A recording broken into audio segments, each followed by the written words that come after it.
Good evening and welcome to Genius Lakshya. You all are welcome on behalf of Genius Group of Institutions. And today we are going to discuss many important topics with regards to UPSC and all other central and state government examinations. So, how is everyone? I hope you all are enjoying my presentation because I am bringing the best of the best information, the latest information from the current affairs, from various important national newspapers for your observation and knowledge. Most of the topics which I have been discussing with all of you are very crucial, very important, very significant because I always take those articles from the Hindu and other newspapers. Vinu Parmarji, good evening and welcome. And other newspapers which are generally asked in UPSC preliminary examination and mains examination. We know that the newspaper is full of many information, but all the information is not going to help us at all. So I will also suggest you how to read newspaper is very important because if you read the whole newspaper, then you will kill most valuable time of your life. So reading newspaper is very essential, and generally we have been taking the articles from the Hindu, and that is also from the daily edition. And I am presenting with you from the Hindu in particular and other newspapers like the Indian Express, the Times of India, the Economic Times in general. So the same I have brought two important articles for you. One is about the military ties between India and Nepal. Repeatedly, I have been giving many presentations on international relations like India-China relationship. I have given many presentations because international relation is one of the most important topic of UPSC, GPSC and other government examinations. So I bring a complete analysis of the topic with you every time. We know that Nepal has started speaking the language of China. Though we have been maintaining a healthy relationship with Nepal for a long period of time. But under the current Prime Minister, Mr. KP Oli, the tension between India and Nepal is increasing every day.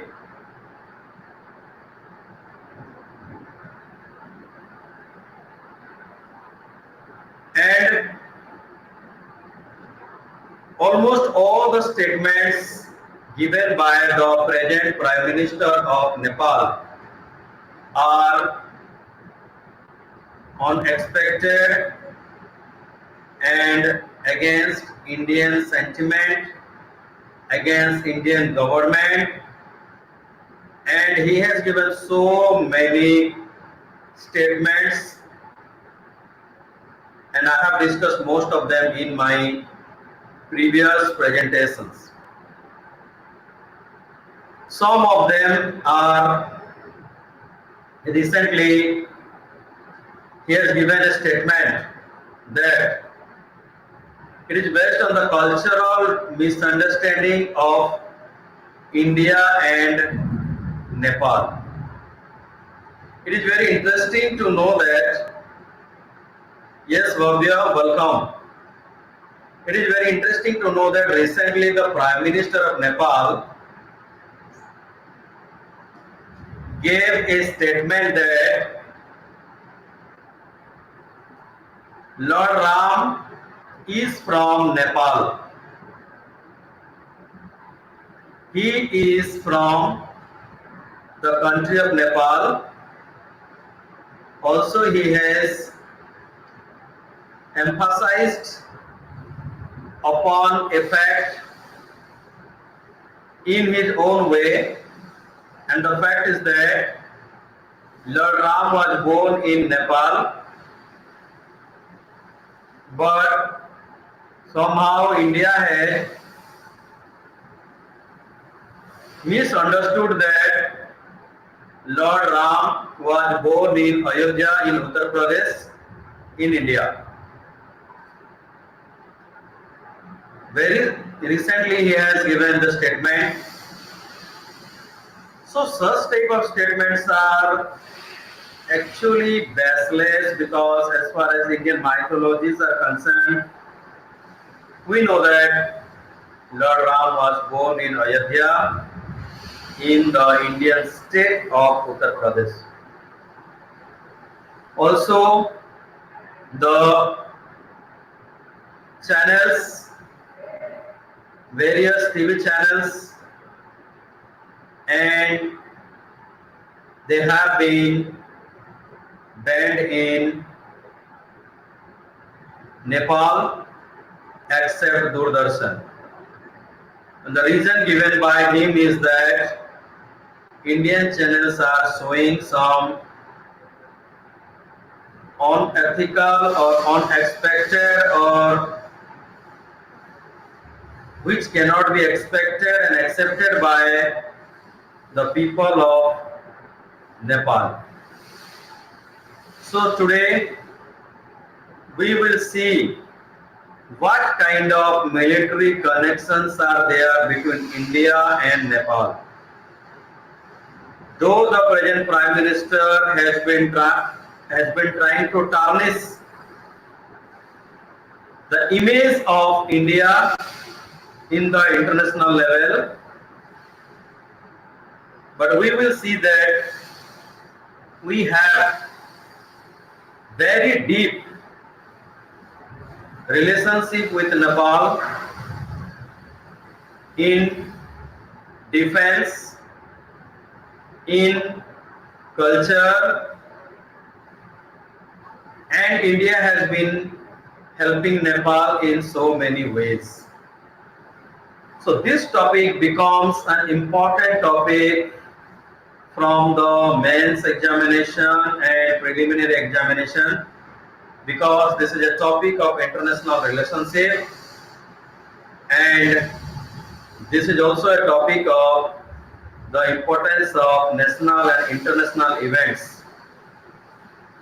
So today we will analyze what kind of relationship we have with Nepal as far as the military is concerned.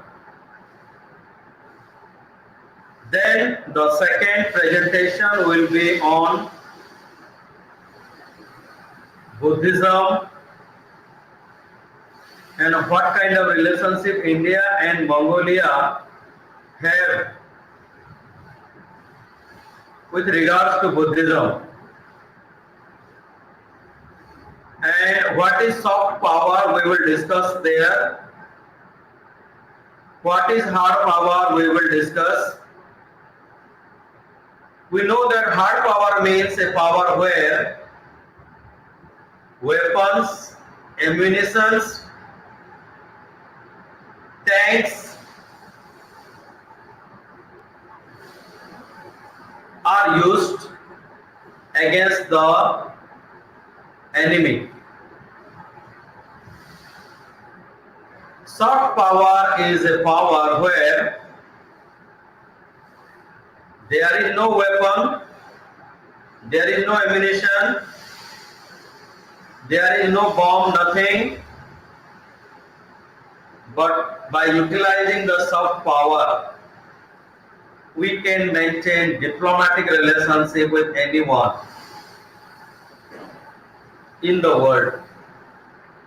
So we will discuss what kind of relationship is being maintained between India and Mongolia,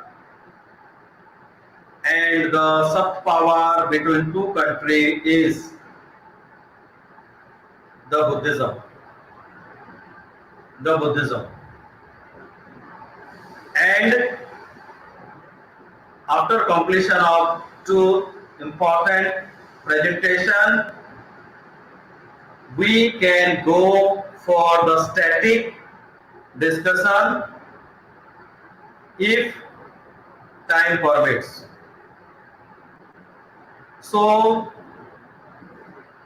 my first presentation will be on India and Nepal military relationship. Before that, let me ask you some easy and important questions. Be ready for the answer. Get ready for the answer.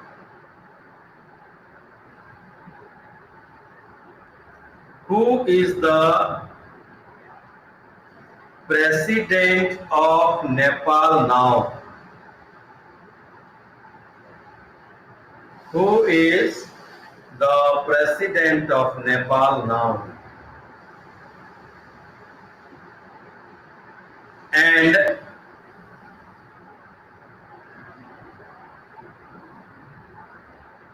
which is the capital of Nepal? Hinaji, good evening and welcome. Which is the capital of Nepal?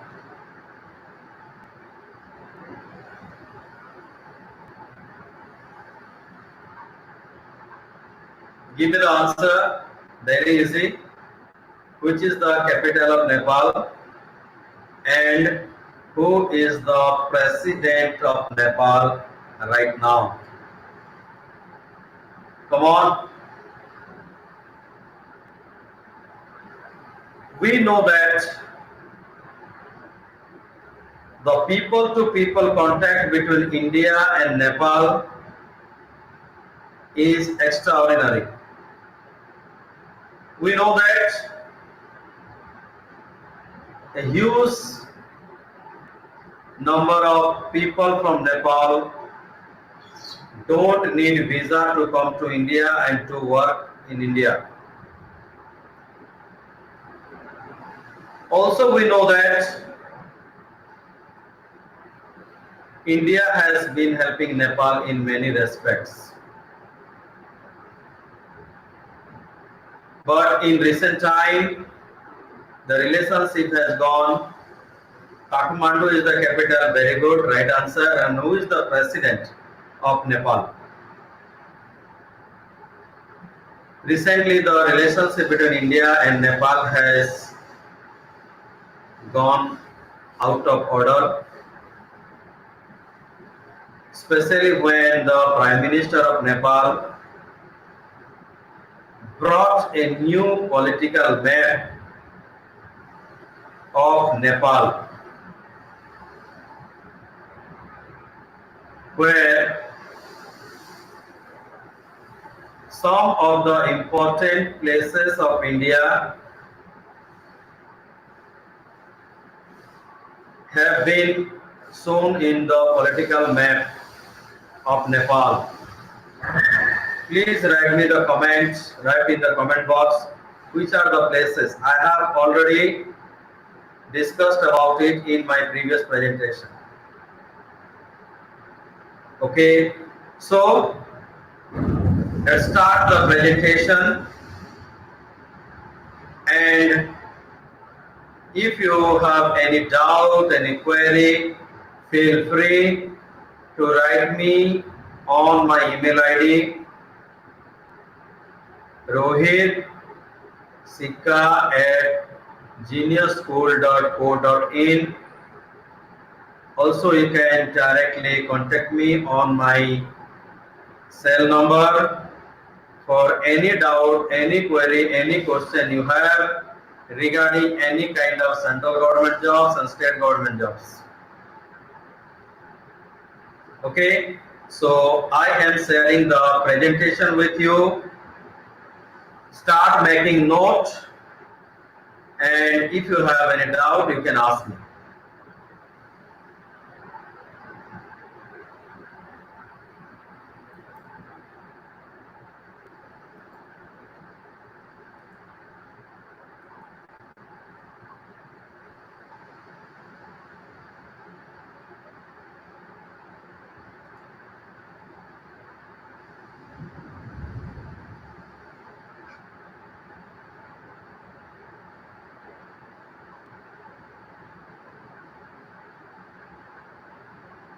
So the presentation is on India and Nepal's military ties, means what kind of relationship we have and we have been maintaining with Nepal is the topic of the day.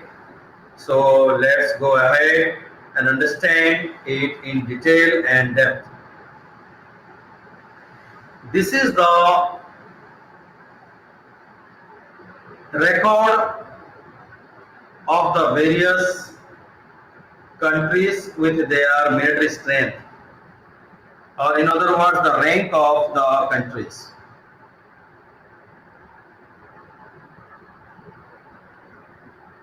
The first country with the highest military strength is the USA. The second country with the highest military strength is Russia. The third military strength in 2020 is China. The fourth military strength of 2020 in the world is our India, and fifth military strength in 2020 is Japan, and Nepal is 122 in military strength ranking in 2020. So this ranking clearly shows that what kind of power we have, what kind of military power we have in the world. We are fourth in the world. First is America, second is Russia, third is China, and fourth is India. Fifth, Japan, and 122 is Nepal. So this is the military power, this is the strength of Nepal right now. India is a very, very big economy. The economy of India is the most growing economy in the world. We are the fourth largest military defense in the world with approximately 135 crore population. whereas Nepal has got a very nominal economy and the population size of Nepal is less than 3 crore. So there is a deep relationship between India and Nepal. What kind of relationship we have? Let's go ahead and see. The main reason of the military ties between India and Nepal is Gorkhas. Gorkhas are the strongest physically, the bravest attitudinally in Nepal. And the position, the role of Gorkha is very old. The British India raised the first battle of Gorkha regiment as the Nasri regiment on April 24, 1815. See, the involvement of Gorkha, the participation of Gorkha is very old in the British India. During the British India, Gorkhas were the important part of Nasri regiment and they were the strongest and the bravest soldiers of those days, and nowadays the Gorkhas are also physically very strong and attitudinally the bravest in the world, for which not only India but across the world the doors are opened for the Gorkhas to join the army of different major countries like the UK, France, Singapore, and of course India. So since beginning, the Gorkhas are the most suitable soldiers which are recognized not only in India but across the world. So there were 10 Gorkha regiments during the First World War in the British Indian Army, and the Gorkhas regiments were considered to be one of the strongest regiments, one of the bravest regiments, one of the most powerful regiments of those days. So the bridge between India and Nepal military ties is the Gorkhas.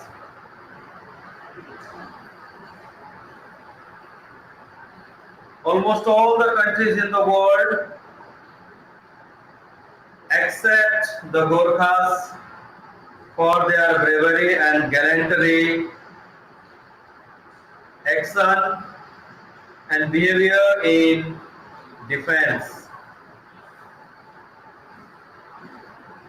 After the First World War and Second World War, the whole world noticed The fearlessness of the Gorkha regiment of Nepal who were working in British Indian Army. So the Gorkhas are the unique and the most powerful regiment in India.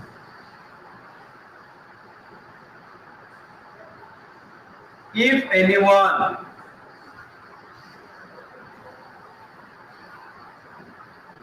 tells you he is never afraid, he is a liar or he is a Gurkha. This is the statement of one of the greatest prominent personalities of Indian defense, Honorable Manek sir. This statement says that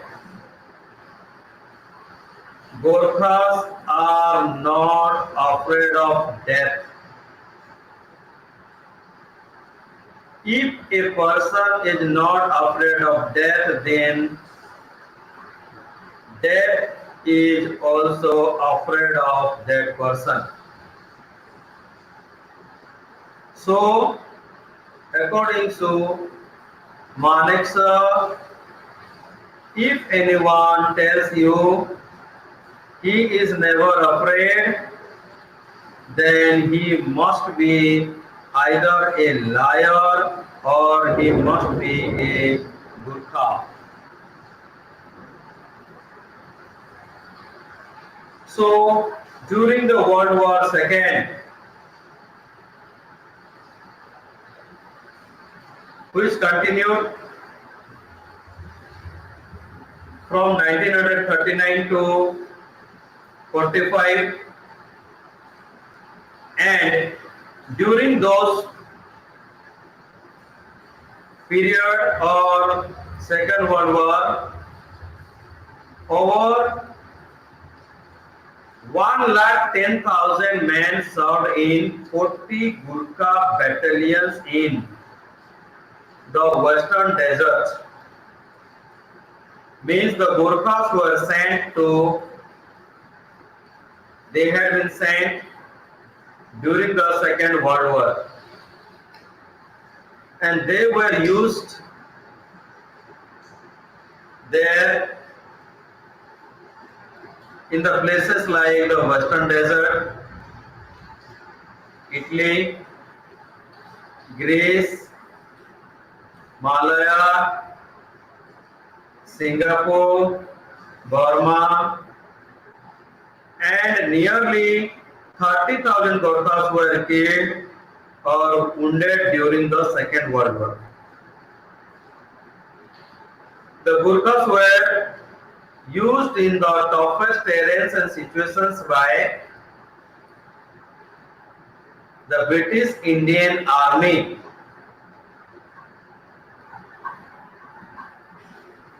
According to Adolf Hitler,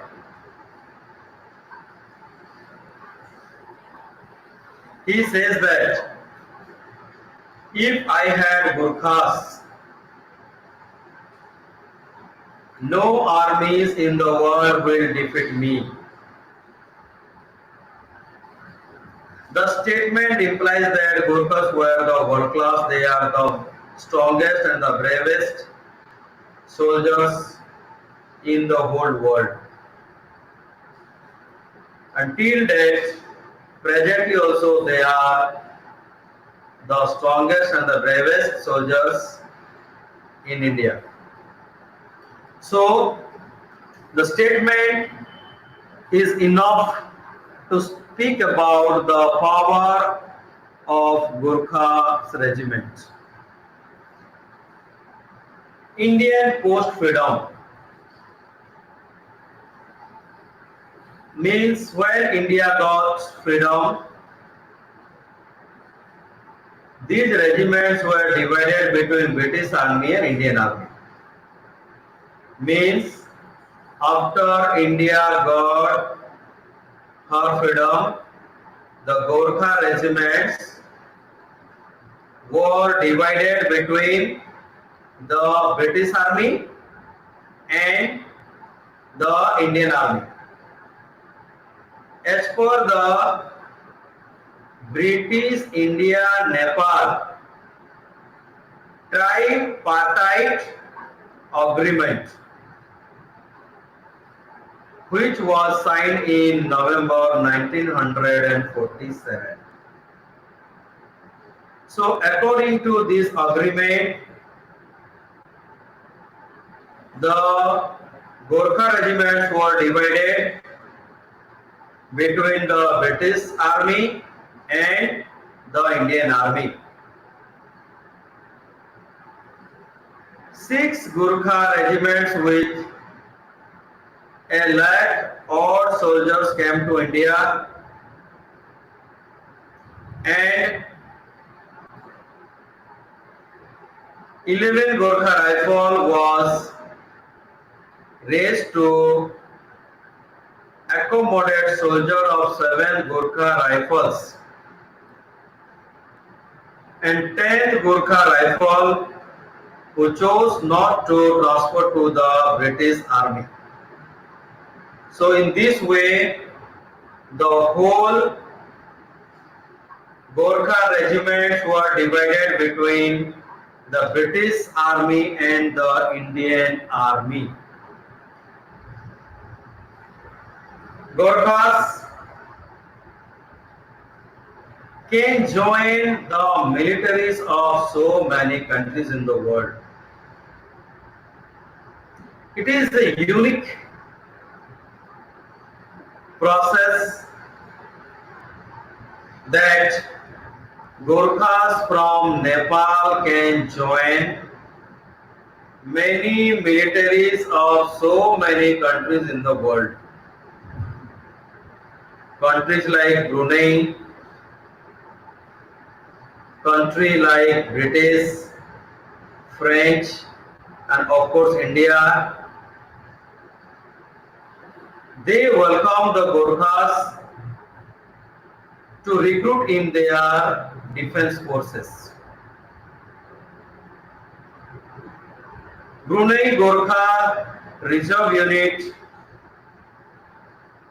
employs 500 Gorkhas. Gorkha contingent Singapore, which is a police department,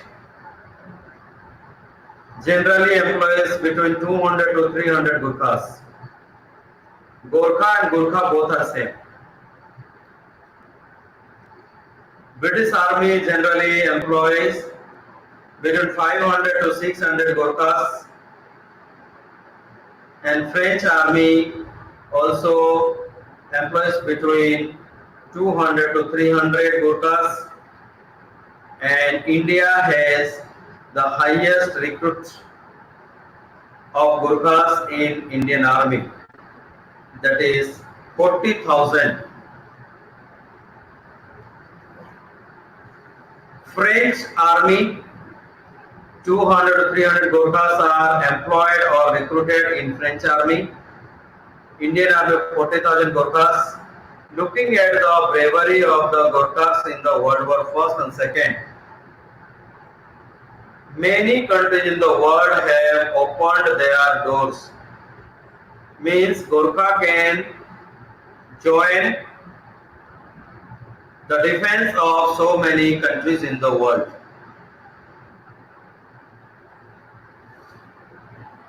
Gurkhas and Indian Army. Nepali citizens can join Indian Army either as a Jawan or as an officer.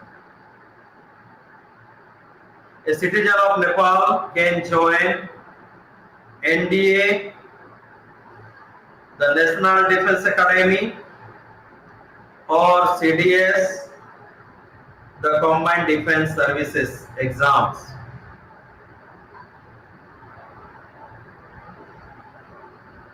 So either he can join as an officer or he can join as a Jawan in Indian Army.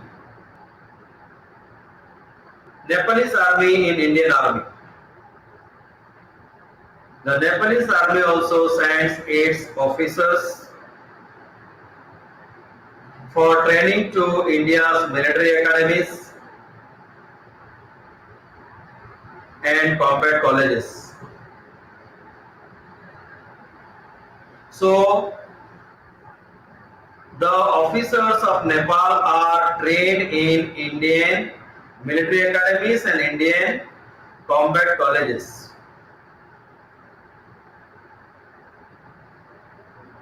The Gorkha regiment, which have 35 battalions, recruit a large number of troops from Nepal. What are the rights of the Nepalese soldiers in India? The Nepalese soldiers enjoy the same benefit as the Indian troops. So there is no discrimination, there is no difference between the soldiers of India and the soldiers of Nepal. Both have the same rights, same benefits. There is no discrimination. At the same time, they get the same medical facilities like the Indian soldiers. And very often the medical team from India, Indian Army to Nepal. So this is a very healthy and very foolproof relationship between India and Nepal with regards to defense. Unlike the British, who started giving pension to the Nepalese soldiers only a few years ago, the Indian Army has never discriminated against the Nepalese soldiers. They enjoy the same privilege, Indian Army and the soldiers from Nepal who work in India or the Gorkhas, they enjoy the same privilege, everything is the same. They are also aware of healthcare facilities in India, and the Army, Indian Army also runs welfare projects in Nepal's villages. The Indian Army goes to Nepal and they do so many social activities, welfare projects in the villages of Nepal. Like small water and water projects are them. 40,000 Nepalese nationals serve in the 70 Gorkha regiments of Indian Army. They enjoy the same retirement benefits as their Indian counterparts. Means the retirement or the retired officer of Indian Army and the retired officer of Nepal who have worked for Indian Army, both are 100% same. They are treated as the equal. There is not a difference. There is no discrimination.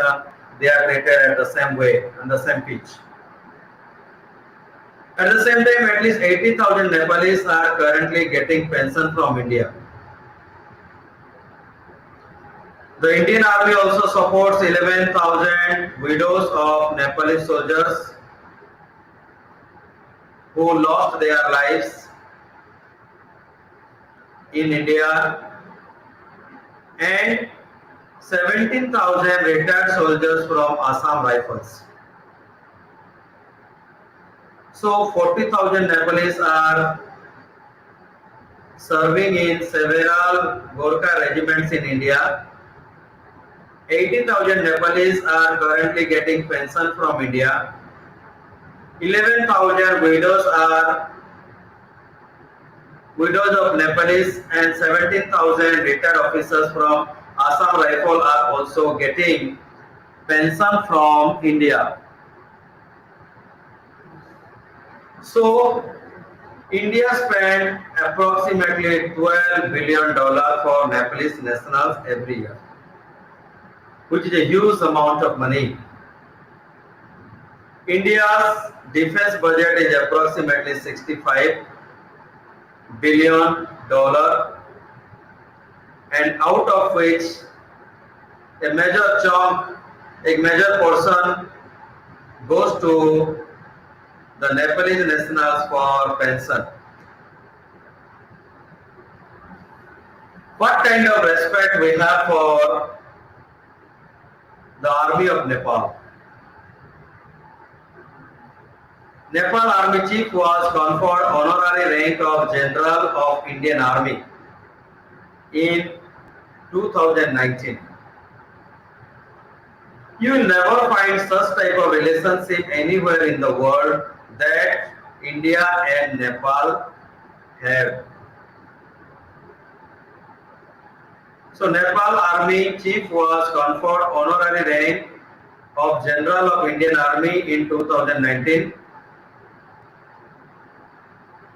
He was Mr. Purnachandra Thapa, who was conferred with the honorary rank of General of Indian Army by the President of India, Ram Nath Kovind ji.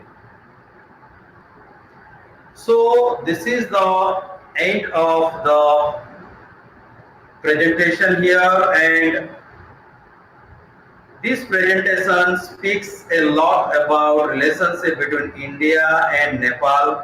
Such a deep-rooted relationship we have with India has the relationship with Nepal, which is never found anywhere in the world.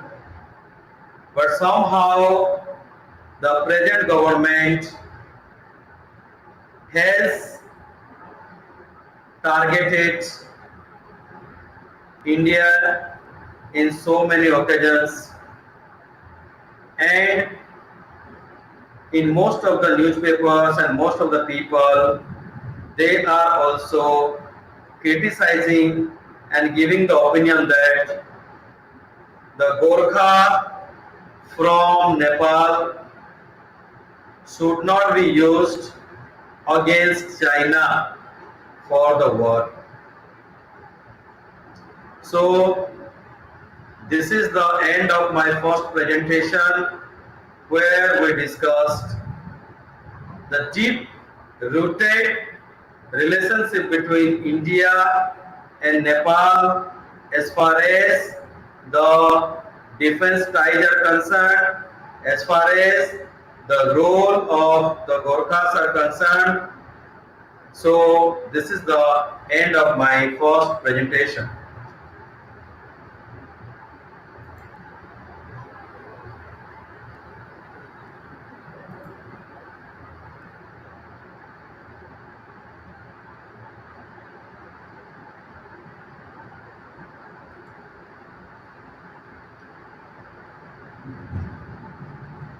Then my second presentation is on Mongolian conjure.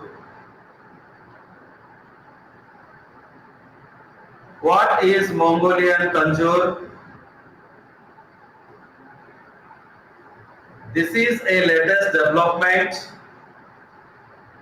of the week. What is Mongolian conjure? How does Mongolian conjure is a soft power between India and Mongolia? We will analyze it in detail and depth.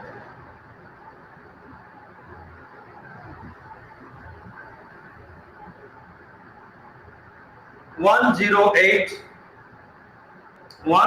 eight volumes of Mongolian conjure manuscripts to be reprinted.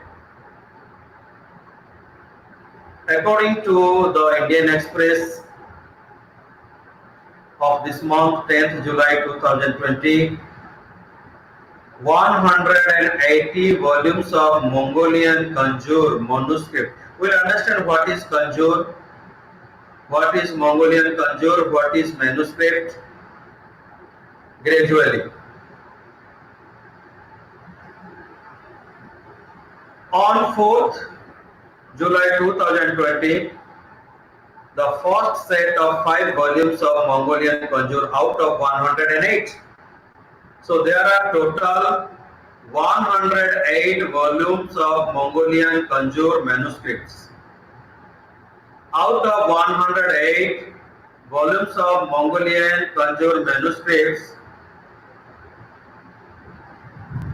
first set of 5 volumes of Mongolian Kanjur have been published under the NMM, and it was presented to the President of India on the occasion of Guru Purnima, which is also known as Dhamma Chakra Pavatan Day. We will understand what is NMM, what is Kanjur, what is Mongolian Kanjur in the next presentation. We know that we have the Ministry of Culture, and it has taken up the project of reprinting total 108 volumes of Mongolian Kanjur under the National Mission for Manuscripts. Means the National Mission for Manuscript will reprint the whole 108 volumes of Mongolian Kanjur. It is expected that all the Mongolian manuscript will be published by March 2022.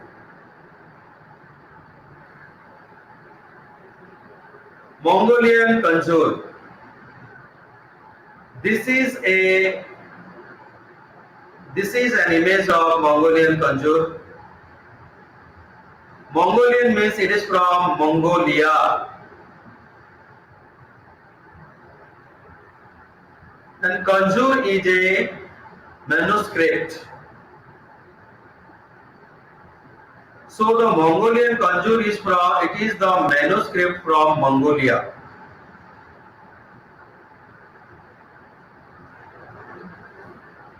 Mongolia and Buddhism. Buddhism is the largest religion of Mongolia, where 53% of Mongolia's population are the Buddhist. It is the largest religion in Mongolia. According to the data of 2010, 53% people of Mongolia are the followers of Buddhism, or they believe in Buddhism. What is Kanjur? Mongolian Kanjur is the Buddhist text. It is a text which is considered to be the most religious holy scriptures of Mongolia.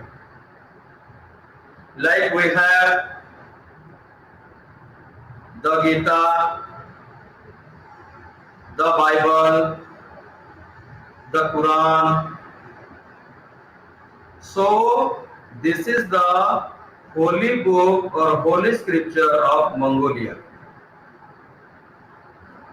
In Mongolian language, Kanjur means concise order. The words of Lord Buddha in particular. So it is one type of scripture. and the scripture is based on the words of Lord Buddha.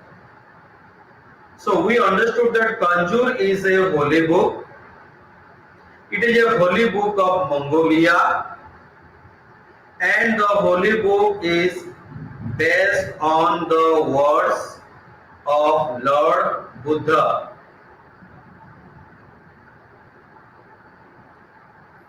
The language of Kanjur is classical Mongolian. Classical language means one of the oldest languages is called classical language. And there are 180 total volumes of Mongolian Kanjur. Originally, Kanjur has been taken from Tibet. We know that Tibet has a great history of Buddhism. Tibet has an important plays a vital role, and most the people of Tibet are Buddhists. So originally Kanjur has been taken from Tibet, which is called Kongyur, and ultimately the Kongyur became Kanjur in Mongolia. In simple way, the Kanjur has been taken from Tibet. In Tibet, the word or the words of Buddha is called Kongyur, and the same Kongyur ultimately became the Kanjur in Mongolia.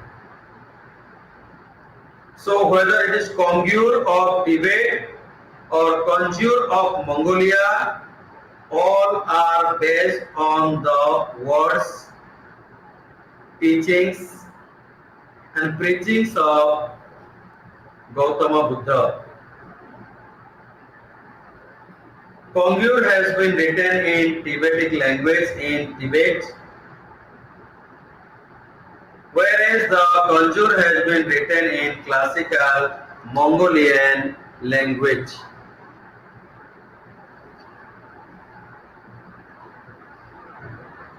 The Mongolians consider the Kanjur as the holiest scripture. They worship to it as we worship to so many holy scriptures like Bible, the Gita, the Quran. The same way, the Kanjur of Mongolia is the holiest scripture and worshipped in the Mongolia by the Mongolian Buddhists, and they worship in the Kanjur at the temple and recite the lines of Kanjur in their daily life as a sacred ritual. As we recite various mantras in our Hinduism, the same way the people of Mongolia or the Mongolian Buddhists worship the Kanjur at the temples and they recite the lines of Kanjur in their daily life as a sacred ritual. The Kanjur are kept in every monastery in Mongolia.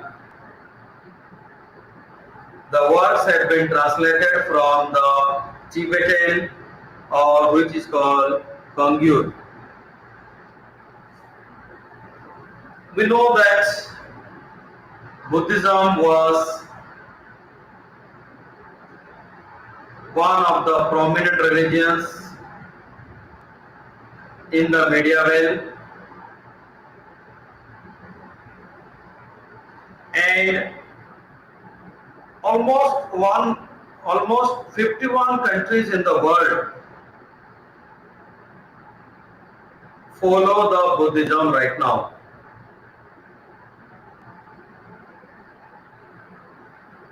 According to the latest data.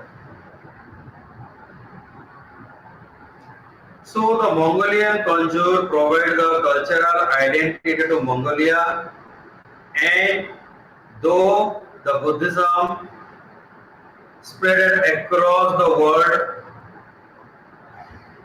by so many people. Gautama Buddha is the founder of Buddhism, but many kings played very significant role in spreading Buddhism across the world. It went to so many countries. It went to China, it went to Burma, it went to Afghanistan,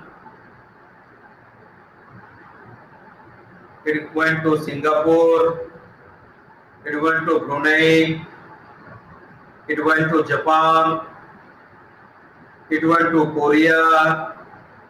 So Buddhism is the fourth largest religion in the world today, and the role of Emperor Ashoka is very prominent in spreading Buddhism in so many countries, because he himself adopted Buddhism and he renounced the war permanently after the Kalinga War. So ultimately from India it went to Mongolia, and it is one of the major religions of Mongolia. India and Mongolia relationship. Historical interaction between India and Mongolia goes back to centuries, as we saw here right now. During the medieval period, the Buddhism reached to Mongolia. Also, it is believed that the people or the traders or the merchants who were the followers of Buddhism, they were going to various countries and they were spreading the message of Buddhism, because Buddhism was believed and followed and adopted by many people during those days. So Buddhism was carried out to Mongolia by religious ambassadors during the early part of first millennium CE, and traditionally the Tibetan Buddhism was predominant religion. So here, this is the end of my presentation.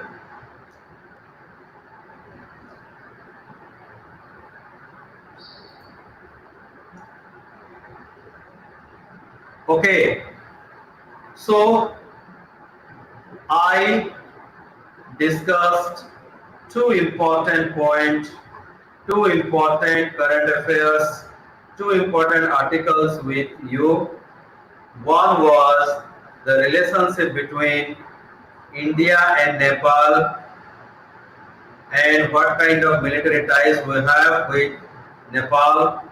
And the second one was Mongolian conjure, which is the most important topic, and I'm sure I have given my best to make you understand, and directly questions are asked from the topic like Mongolian culture. So in my next presentation also we will have a detailed discussion on the Mongolian culture and how it is a soft power between India and Mongolia. So this is the end of my presentation here. I hope you have learned something from the presentation. Thank you very much for being the part of the presentation, and let the people know about this unique initiative, namely Genius Lakshya, which is for the all people who would like to pursue their career in the field of central government jobs, state government jobs, and all India services.